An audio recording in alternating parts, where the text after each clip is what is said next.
அரசியல் கட்சி தலைவர்கள், பல்வேறு துறையினர், அமைப்பினர் மற்றும் சாமானியர்கள் தெரிவிக்கும் கருத்துக்களை அவர்கள் சொன்னதை சொன்னபடியே இப்பகுதியில் தெரிந்து கொள்ளலாம். சென்னை முதல் கன்னியாகுமரி வரை ஒவ்வொரு உண்மையான அதிமுக தொண்டனும் பொதுமக்களும் அம்மா மக்கள் முன்னேற்றக் கழகத்திற்கு ஆதரவாக இருக்கிறார்கள் என்று கழக துணை பொதுச் செயலாளர் திரு டிடிவி தினகரன் தெரிவித்துள்ளார். இருட்டில் தனியாக செல்பவர்கள்தான் பயந்து கொண்டு துணைக்கு ஆட்களை அழைத்து செல்வார்கள் என்றும் அதிமுக பாஜக கூட்டணி குறித்து தெரிவித்தார். நாங்கள் தேர்தலுக்கான மதச்சார்பின்மைலாம் இல்லை, வாக்கு வங்கிக்காக எலெக்ஷனில் ஜெயிக்கணுங்கிறதுக்காக வேஷம் போடுகிற இயக்கம் கிடையாது.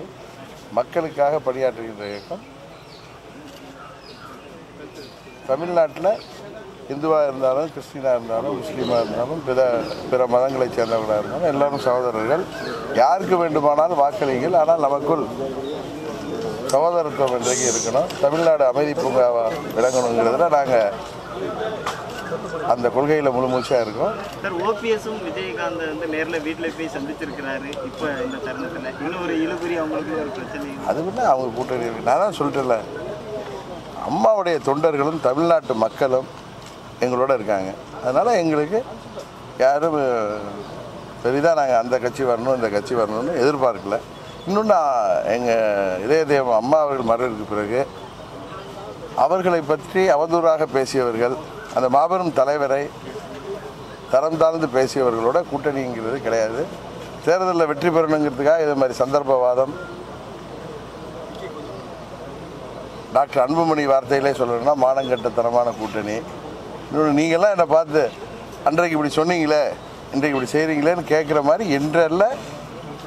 நான் எனது அரசியலில் நான் இருக்கிற நாள் வரை அதில் சரியாகவே இருப்பேன். எல்லா கட்சியோட கூட்டணியை முழுசாக முடிச்சுக்கிட்டு இருக்காங்க. அதான் சொன்னேன், இருட்டில் தனியாக. நான் அதுக்கு தான் போய் சொன்னேன், நாங்கள் மக்கள் எங்களோட இருக்காங்க. சென்னையிலேருந்து கன்னியாகுமரி வரைக்கும் எங்களை அம்மாவோடைய வழியில் நான் முன்னே தான் சொன்னேன். உங்கள் தொலைக்காட்சியிலலாம் முன்ன 4 மாதத்துக்கு முன்னாடி சொன்னப்பே ஒரு சில கட்சிகளோட பேசிகிட்டு இருக்கேன். அதில் தான் எஸ்டிபிஐயோட இப்போ கூட்டணி அமைச்சிருக்கேன். அவங்களுக்கு ஒரு தொகுதி கொடுத்துருக்கேன். இன்னொரு 2 கட்சிகிட்ட பேசிகிட்டு இருக்கேன். அவங்க 2 பேரில் ஒருத்தருக்கு சீட் தரேன்னு சொன்னேன். அவங்களுக்கு ஒரு சீட் தரேன்னு சொல்லியிருக்கேன். வந்தால் பார்ப்பேன், இல்லைன்னா தேர்தல் தயாரி அறிவிச்சதா 39 சீட்டில் நாங்கள் நிற்போம். இப்போ 38 சீட்டில் பாண்டிச்சேரி உட்பட 38 தொகுதியில் அம்மா மக்கள் முன்னேற்ற கழகம் போட்டியிடுறதா இருக்குது. எஸ்டிபிஐக்கு ஒரு தொகுதி கொடுத்துருக்கேன். இன்னொரு கட்சிக்கு சொல்லியிருக்கேன், அந்த ஒரு தொகுதி சொல்லியிருக்கேன். அது முடிஞ்சு சொல்லுங்கள். அது முடியாமல் போகிறப்ப எதுக்கு அது ஒரு தேவையில்லாத விஷயம் சொல்ல போகிறோம். அது ஒன்றும் அவசரம் இல்லை. நாங்கள் சின்ன கட்சி தானே, நாங்கள் எங்கள் மாதிரி சின்ன விரலுக்கு ஏற்ற வீக்காக நாங்கள் பேசிகிட்டு இருக்கோம். நீங்கள் பெரிய கட்சிகளை பற்றி பேசுகிறீங்க. நாங்கள் அந்த பெரிய கட்சிகளை பற்றிலாம் பெரிய கட்சியோட வேணானே முடிவு பண்ணிட்டேன். இன்னொன்று சொல்கிறேன், இருட்டில் தனியாக போகிறவங்க பயமாக இருக்கிறப்ப 4 பேரை வாங்கன்னு சொல்லி கூப்பிட்டுக்கிட்டு விசில் அடிச்சுட்டு போகிற மாதிரி போகிறாங்க அவங்கெல்லாம். ஏன்னா மக்களை சந்திக்க பயம். தமிழ்நாட்டு மக்கள் ஒவ்வொரு தேர்தலுமே ஒரு புதிய கணக்கு தான். இந்த கணக்கு பாருங்கள், மக்கள் மனநிலை வெளிப்படும். உங்களுக்கு தெரியாதா வெளில சொல்ல மாட்டீங்க, அவ்வளோதான். நாட்டிற்காக உயிரை தியாகம் செய்யும் ராணுவ வீரர்களின் கடமை மீது சந்தேகம் கொள்வது வெட்கக்கேடானது என மத்திய அமைச்சர் பியூஷ் கோயல் தெரிவித்துள்ளார். It is shameful that our own Indian opposition is raising questions about our armed forces. It is an insult for the Air Force. It is an insult for our Jawans who are willing to lay down their lives to protect the country so that we can all sleep in peace at night. I condemn P. Chidambaram's statement. I condemn the Congress party for raising questions about the valor, about the veerta of our armed forces. And this shows that the Congress party believes in Pakistan propaganda, but not in our own armed forces and what our army, navy and air force says. It is thoroughly condemnable, and I am ashamed that we have such leaders like P. Chidambaram in this wonderful state of Tamil Nadu. தேர்தலுக்காக மட்டுமே மத்திய அமைச்சர்கள் தமிழகம் வருவதாக எழுந்துள்ள குற்றச்சாட்டை தமிழக பாஜக தலைவர் தமிழிசை சவுந்தரராஜன் மறுத்துள்ளார். அதற்கு அவர் அளித்துள்ள விளக்கத்தை இப்பொழுது காணலாம்.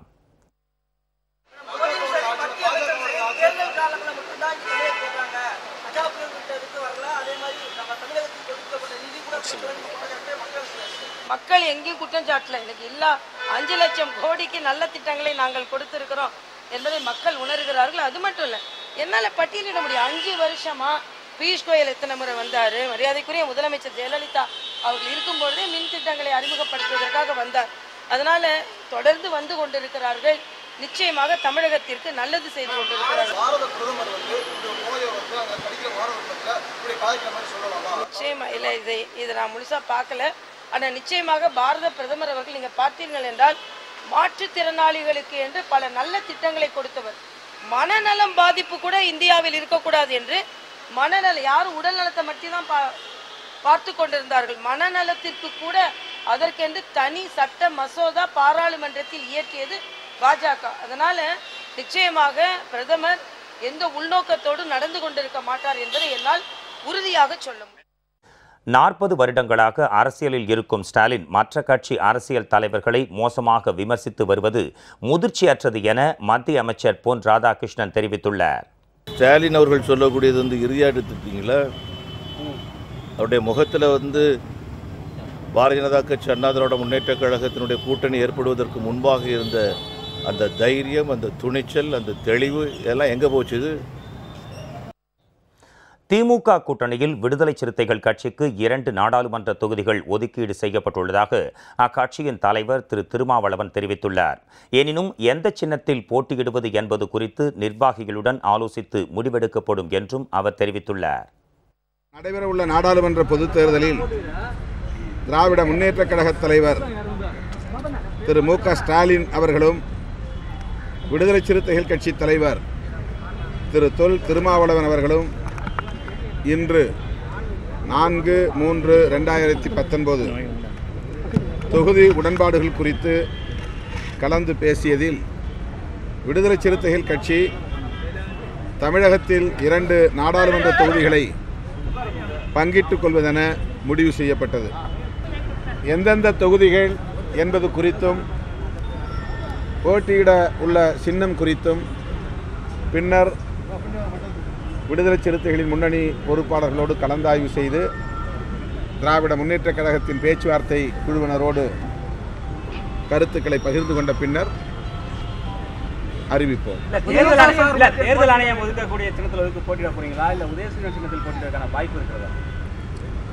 நாங்கள் ஏற்கனவே பல தேர்தல்களில் தனி சின்னத்தில் போட்டியிட்டிருக்கிறோம். தற்போதுள்ள சூழலில் கூட்டணி நலன் கருதி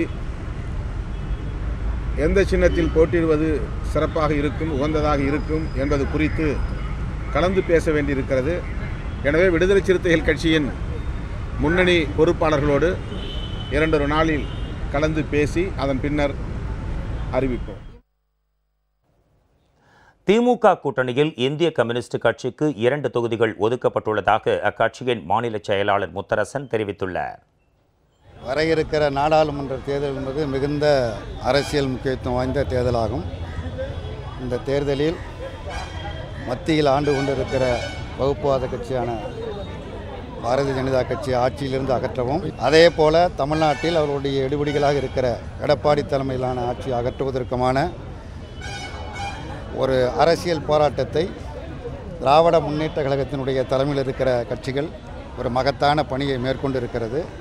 அதன் அடிப்படையில் நாடாளுமன்ற தொகுதிகளுக்கான பேச்சுவார்த்தை மிக சுமூகமான முறையில் இன்றைக்கு நடைபெற்று, குறிப்பாக திராவிட முன்னேற்ற கழகத்தினுடைய தலைவர் திரு அண்ணன் ஸ்டாலின் அவர்களும் நாங்களும் கலந்து பேசியதில் இந்திய கம்யூனிஸ்ட் கட்சிக்கு 2 தொகுதிகள் உடன்பாடு ஆகியிருக்கிறது என்பதை மிகுந்த மகிழ்ச்சியோடு தெரிவித்துக் கொள்கின்றோம். நாங்கள் தெரிவித்தது பல தொகுதிகள் நாங்கள் தெரிவித்திருக்கிறோம். உடன்பாட்டில் 2 தொகுதிகள் இந்திய கம்யூனிஸ்ட் கட்சிக்கு அளிக்கப்பட்டிருப்பதை மகிழ்ச்சியோடு தெரிவித்துக் கொள்கின்றோம்.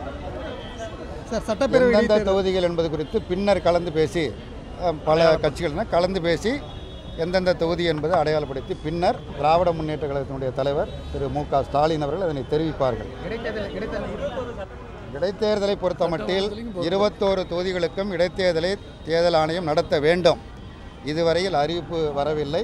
நாடாளுமன்ற தேர்தல் அறிவிப்போடு சேர்ந்து வரும் என்கிற எதிர்பார்ப்போடு நம்பிக்கையோடும் இருக்கிறோம்.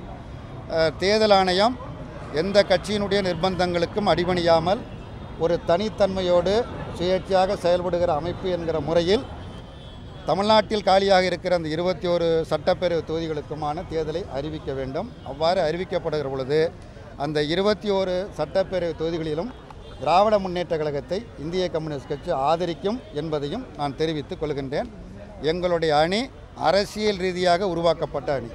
மக்கள் பிரச்சனைக்காக தொடர்ந்து கடந்த 2 ஆண்டு காலமாக திராவிட முன்னேற்ற கழகத்தோடு இணைந்து மற்ற தோழமை கட்சிகளோடு இணைந்து தொடர்ந்து போராடி இருக்கிறோம்.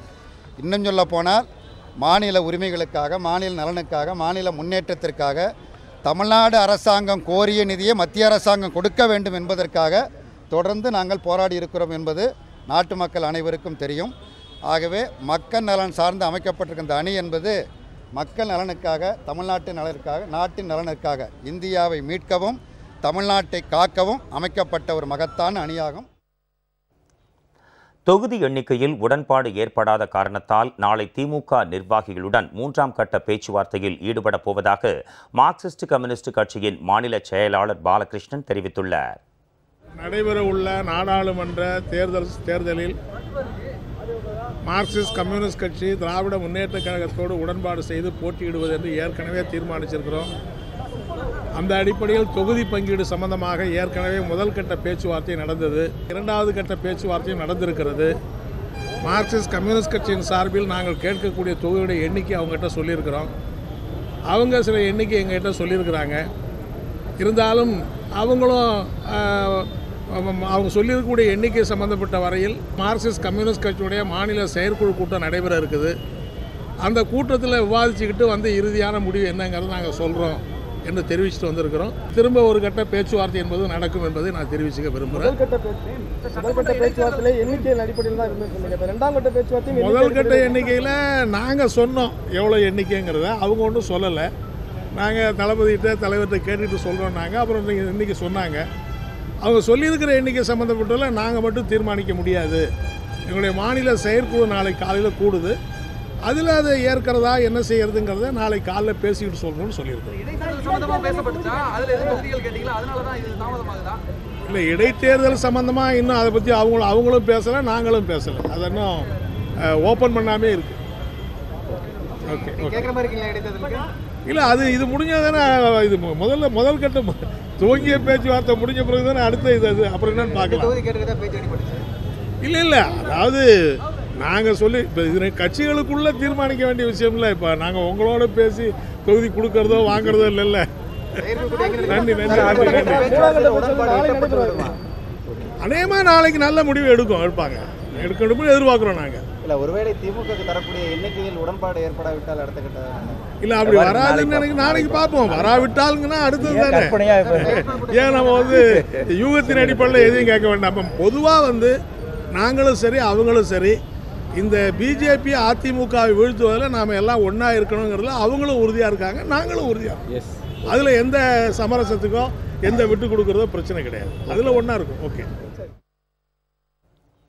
திமுக தலைவர் ஸ்டாலின் முடிவெடுக்கும் தொகுதியில்தான் போட்டியிடுவேன் என்று அக்கட்சியின் நாடாளுமன்ற உறுப்பினர் கனிமொழி தெரிவித்துள்ளார். எந்த பிரச்சனையை முன் வச்சு மக்களை சந்திக்க போறீங்க மேம்? முதல்ல கட்சி வேட்பாளர் யார் என்று முடிவு செய்து அறிவிக்கட்டும். அதற்கு பிறகு உங்களுக்கு பதில் சொல்றேன். ஒருவேளை நீங்கள் வேட்பாளராக தூத்துக்குடியில் களம் இறக்கப்பட்டால் மக்கள் பிரச்சனையை எந்த பிரச்சனையை முன்வைத்து தூத்துக்குடியில் களம் இறங்குவீர்கள்? நான் மட்டும் இல்ல, இந்த ஆட்சியில நிறைய மக்கள் பிரச்சனைகள் இருக்கு. தண்ணி பிரச்சனையில இருந்து ஆரம்பிச்சு எந்த பிரச்சனையும் மக்கள் பிரச்சனை தீர்க்கப்படாத பிரச்சனைகள் தொடர்ந்து இருந்து கொண்டே இருக்கிறது. அதனால தளபதி எந்தெந்த பிரச்சனைகளை முன்வைத்து பேசுகிறார்களோ அதே பிரச்சனைகளை தான் கழகத்தில் இருக்கக்கூடிய அத்தனை பேரும் முன்வைத்து. இந்திய ஜனநாயக கட்சிக்கு ஒரு தொகுதி ஒதுக்கப்பட்டுள்ளதாகவும் திமுக சின்னத்தில் போட்டியிடுவோம் என்றும் அக்கட்சியின் தலைவர் ரவி பச்சமுத்து தெரிவித்துள்ளார். இந்திய ஜனநாயக கட்சியின் நிறுவன தலைவர் டாக்டர் பாரிவேந்தர் அவர்கள் சனிக்கிழமை அன்று இங்கு அறிவாலயத்தில் திமுக தலைவர் திரு மு.க. ஸ்டாலின் அவர்களுக்கு ஆதரவு தெரிவிப்பதாக கூறியிருந்தார். அந்த சந்திப்பின் போது நீங்கள் விருப்பப்பட்டால் நாங்கள் உதயசூரியன் சின்னத்தில் நிற்பதற்கு தயார் என்று எங்களது வேந்தர் என்று சொன்னார். அதை கருத்தில் கொண்டு இன்று இந்த நிலையில் திரு ஸ்டாலின் அவர்கள் இந்திய ஜனநாயக கட்சிக்கு ஓரிடம் ஒதுக்கியுள்ளார். இரு கட்சிகளும் இணைந்து செயல்படும் என்று ஒருமனதாக உறுதி எடுத்துக்கொண்டு நாங்கள் இந்த கையெழுத்தை இட்டுள்ளோம். தொகுதி பின்னர் முடிவு செய்யப்படும். எந்த தொகுதியும் எங்களுக்கு தயார். இந்திய ஜனநாயக கட்சியை பொறுத்தவரை நாங்கள் எதற்கும் தயார். மேற்கு தொடர்ச்சி மலையை பாதுகாக்க மத்திய மாநில அரசுகள் சிறப்பு செயல் திட்டத்தை உருவாக்க வேண்டும் என்று தமிழக அனைத்து விவசாயிகள் சங்கங்களின் ஒருங்கிணைப்பு குழு தலைவர் PR பாண்டியன் தெரிவித்துள்ளார். இந்த ஊட்டி மலைப்பகுதி ஒரு உலகளாவிய பிரசித்தி பெற்ற ஒரு சுற்றுலா தலம் என்கிற நிலையிலிருந்து தற்போது உலக பெரும் முதலாளிகளுடைய வணிக தலமாக மாறி வருகிறது. இதனால் ஊட்டியினுடைய மலை வளம் அழிக்கப்படுகிறது, மரங்கள் அழிக்கப்படுகிறது, வானளாவிய கட்டிடங்கள் அரசு விதிமுறையை மீறி கட்டுகிற நிலை ஏற்பட்டிருக்கிறது. பசுமை அழிந்து குளிர் கிடைப்பது இப்பொழுது குறையத் தொடங்கிறது, கடுமையான வெயில் அடிக்கிறது. ஆகவே இதற்கு மத்திய மாநில அரசுகள் மேற்கு தொடர்ச்சி மலையை பாதுகாப்பதற்கு இதை உள்ளடக்கியிருக்கிற 10 மாநிலங்கள் தமிழகம் உட்பட ஒன்றிணைத்து ஒரு சிறப்பு பாதுகாப்பு திட்டத்தை, மலை வளத்தை பாதுகாப்பதற்கான ஒரு பெருந்திட்டத்தை உருவாக்க வேண்டும். தொடர்ந்து 5 ஆண்டு ஆட்சி புரிந்திருக்கிற பிரதமர் மோடி அவர்கள் தமிழ்நாட்டு உரிமைகளுக்கு எதிராக செயல்பட்டிருக்கிறார். காவிரி, முல்லை பெரியாறு, பாலாறு பிரச்சனைகளில் காவிரி என்று தூக்கத்தில் கூட வாய் திறக்க மறுக்கிறார். இன்றைக்கு கூட தேர்தல் நெருக்கடி ஏற்பட்டிருக்கிற போது மேகதாட்டில் அணை கட்டினால் தமிழகம் அழிந்து போகும் என்று தெரிந்தே சட்டத்திற்கு புறம்பாக அனுமதி கொடுக்க போகிறார் என்கிற அதிர்ச்சி தகவல் வந்திருக்கிறது. மத்திய அரசுடைய பொறியாளர்கள் அங்கே ஆய்வு செய்கிற நடவடிக்கை துவங்கியிருக்கிறார்கள் என்கிற அதிர்ச்சி செய்தி வந்திருக்கிறது. முல்லை பெரியாறில் புதிய அணை கட்டி முல்லை பெரியார் அணையை உடைத்துவிட வேண்டும் என்று கேரளம் செயல்படுவதற்கு மோடி துணை போகிறார். நெல்லுக்கு விலை கேட்டு போராடினும் கொடுக்க மறுத்தார்கள். விவசாயிகள் உற்பத்தி செய்கிற பொருளுக்கு லாபகரமான விலை கேட்டும் கொடுக்க மறுத்தார்கள். கடனை தள்ளுபடி செய்யுங்கள் என்று சொன்னால் கடன் தள்ளுபடி செய்ய முடியாது என்று கொள்கை முடிவெடுக்கிறார். ஆகவே கடனை பெற்ற விவசாயிகள் அழிகிற போது, காவிரியை நம்பி முல்லை பெரியாரை நம்பி இருக்கிற தமிழக விவசாயிகள் அழிகிற போது, இது இன்றைக்கு அண்ணா திராவிட முன்னேற்ற கழக கட்சியோடு கூட்டணி வைத்து தேர்தலை சந்திப்பதற்கு பாரதிய ஜனதா கட்சி முயற்சி எடுக்குமேயானால் விவசாயிகள் எப்படி வேடிக்கை பார்த்து கொண்டிருக்க முடியும்? அழிவது விவசாயம், அழிவது வாழ்க்கை இழப்பது விவசாயிகள். எனவே விவசாயிகளுடைய ஒட்டுமொத்த உரிமைகளுக்கு எதிராக செயல்படுகிற பிரதமர் மோடி தலைமையிலான அரசுக்கு எதிராக அரசியல் கட்சிகள் ஒன்றிணைய வேண்டுமே தவிர, மோடிக்கு துணை நின்று அவர் அச்சப்பட்டு தமிழகத்திற்கு வருவதற்கே அச்சப்படுகிற போது அவரோடு துணை நின்று பாதுகாப்பாக அழைத்து வருவது தமிழக விவசாயிகள் அழிவதற்கு அண்ணா திராவிட முன்னேற்ற கழகம் துணை போகக்கூடாது. நான் எந்த அரசியல் கட்சிக்கும் துணை கிடையாது, நான் பகிரங்கமாக சொல்லியிருக்கிறேன். ஆகவே அண்ணா திராவிட முன்னேற்ற கழகம் அப்படி பாரதிய ஜனதா கட்சியிலேருந்து வெளியிலே வந்து கூட்டணியோடு போட்டியிட முன்னுரிமையானால் விவசாயிகள் எல்லாம் ஒன்றிணைந்து கூட ஆதரிப்பதற்கு கூட தயாராக இருப்பார்கள். தனது குடும்பத்தை சீரழித்த காவல்துறை உதவி ஆய்வாளர் மனோஜ்குமார் மீது நடவடிக்கையை கடுமையாக்க வேண்டும் என்று நடிகர் தாடி பாலாஜி தெரிவித்துள்ளார். வாட்ஸ்அப், டிக்டாக் போன்ற சமூக வலைதளங்கள் மூலம் பெண்கள் சீரழிந்து வருவதாகவும் அவர் குற்றம் சாட்டியுள்ளார். எஸ்ஐ மனோஜ்குமார் அப்படின்றவர் மேலே வந்து ஆக்ஷன் எடுக்கணும் அப்படின்னு சொல்லிட்டு நான் கேட்டிருந்தேன்.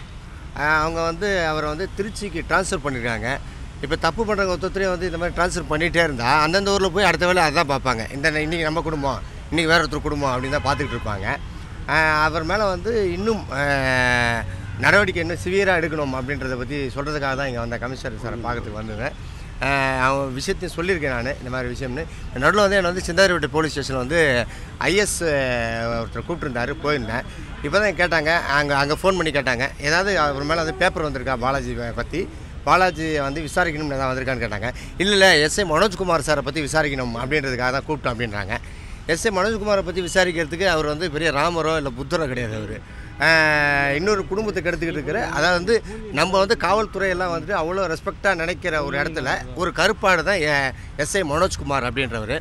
எஸ்ஐ மனோஜ்குமார் மேலே மட்டும் தப்பு ஒரு பக்கம் இருந்தாலும் நித்யா என்கிற தேஜு மேலேயும் தப்பு இருக்குது. வந்துட்டு என்னென்னா பெண்கள் அமைப்பில் இருக்கிறது, சவுண்டு விடுறது, அதுக்கப்புறம் வந்து தான் தப்பாக மறைக்கிறதுக்காக ஒரு கட்சியில் இருக்கிற மாதிரி ஒரு கேவலம் வேறு எதுவுமே கிடையாது.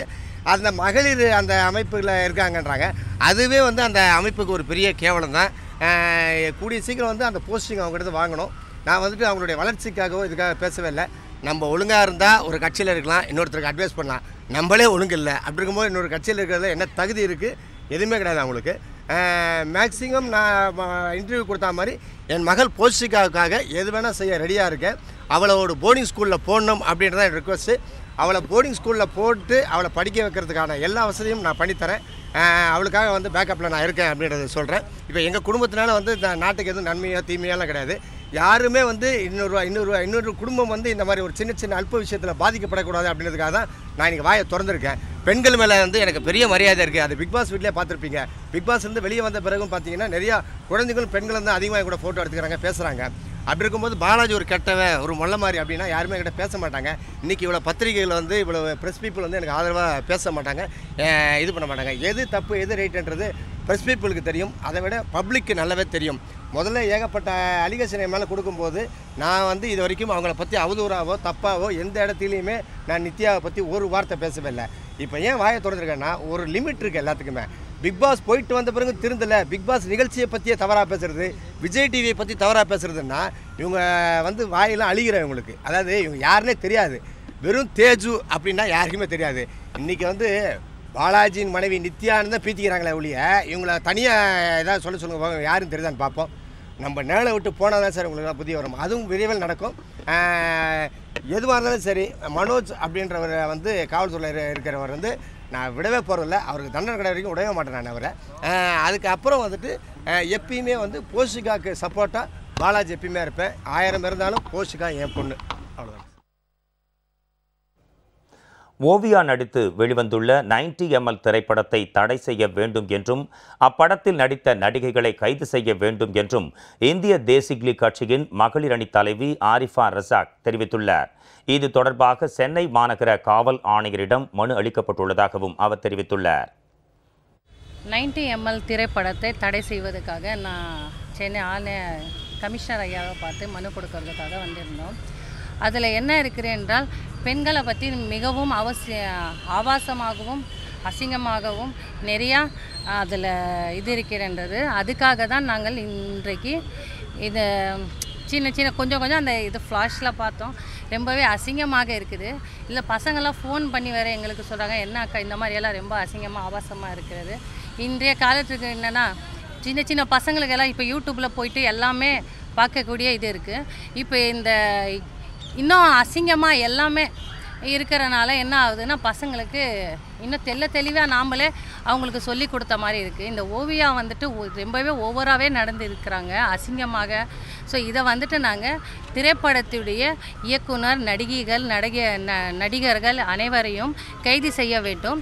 இதே போல் வந்துட்டு இனிமேலும் இந்த திரைப்படத்தில் இந்த மாதிரி ஆபாசமாகவும் அசிங்கமாகவும் திரைப்படம் எடுக்கக்கூடாது என்று தடை செய்ய வேண்டும் என்று நாங்கள் இந்திய தேசிய லீக் கட்சியின் சார்பாக வேண்டுகோள் வைக்கிறோம்.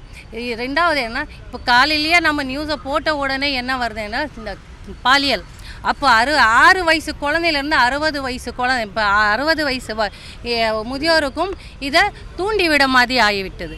இப்போ எங்கே போனாலும் இப்போ ஒரு பூங்காவில் போயிட்டு நாங்கள் ஒரு வாக் பண்ணிட்டு வரலான்னு போனால் பிபி சுகர் எல்லாமே நம்ம கம்மி பண்ணிட்டு வரலான்னா அங்கே போயிட்டு ஹையாக தான் ஆகுது. என்னென்னா இந்த மாதிரி ஆபாசம். இப்போ இதுக்கெல்லாம் வந்து கட்டுப்பாடே இல்லை. அதெல்லாம் வந்துட்டு இந்த மாதிரி எல்லாம் திரைப்படம் எடுக்கிற இயக்குனரையும் நடிகைகளையும் நான் வேண்டுகோள் வைக்கிறேன். மிகவும் அசிங்கமாக பேசக்கூடிய வார்த்தைகளும் இருக்குது இதில். ஸோ இதெல்லாம் வந்துட்டு தடை பண்ண வேண்டும், இந்த திரைப்படத்தையே தடை பண்ண வேண்டும் என்று இந்திய தேசிய லீக் கட்சியின் சார்பாக நாங்கள் வேண்டுகோள் வைக்கிறோம். விருதுநகரைச் சேர்ந்த பெண்ணிற்கு HIV ரத்தம் ஏற்றப்பட்ட விவகாரத்தில் பெண்ணின் குழந்தைக்கு தொற்று உள்ளதா என கண்டறிய இரத்த பரிசோதனை மேற்கொள்ளப்பட்டுள்ளதாகவும் 4 வாரத்தில் முடிவு தெரியும் என்றும் மதுரை ராஜாஜி அரசு மருத்துவமனை முதல்வர் வனிதா தெரிவித்துள்ளார். விருதுநகரை சார்ந்த தம்பதியருக்கு 17/1/18 அன்று குழந்தை பிறந்துள்ளது. குழந்தை பிறந்தபோது எடை 1.7 கிலோவாக இருந்தது. இன்று 45 நாட்கள் கடந்துவிட்டன. இன்று குழந்தையினுடைய எடை 2.8 கிலோவாக உயர்ந்துள்ளது. குழந்தை ஆக்டிவாக இருக்கிறது, ஃப்ரீ ஆஃப் செப்சிஸ், நன்றாக இருக்கிறது. தாயினுடைய நிலைமையை பார்க்கும்போது தாயினுடைய மனநிலையும் உடல்நிலையும் இரண்டும் மிகவும் திருப்திகரமாக இருக்கிறது. இவர்கள் இருவரையும் தொடர்ந்து மருத்துவ சிகிச்சை கொடுப்பதற்காக 10 மருத்துவர்கள் அடங்கிய குழு ஒன்று ஏற்பாடு செய்து தினம் அவர்களுக்கு தேவையான டெஸ்ட்டுகளையும் தேவையான மருந்துகளையும் கொடுத்து அவர்களுடைய ப்ரோக்ரஸ் நோட்ஸை எனக்கு அளிப்பார்கள். அதன்படி பார்க்கும்போது இருவருடைய முன்னேற்றமும் உடல்நிலையிலும் மனநிலையிலும் நல்ல முன்னேற்றம் இருக்கிறது என்றே கூற வேண்டும். 45 நாட்கள் கடந்துவிட்ட நிலையில் புரோட்டோகால் படி இன்று இரத்த மாதிரி செய்கை குழந்தைக்கு எடுத்து அனுப்பப்பட உள்ளது. அந்த ரிசல்ட் வர்றதுக்கு ஒரு 30 நாட்கள் ஆகும். அதுவரையும் குழந்தைக்கு தேவையான அனைத்து சிகிச்சைகளையும் நாங்கள் தொடர்ந்து கொடுத்து கொண்டு வருகிறோம். இத்துடன் சொன்னது சொன்னபடி நிறைவடைகிறது.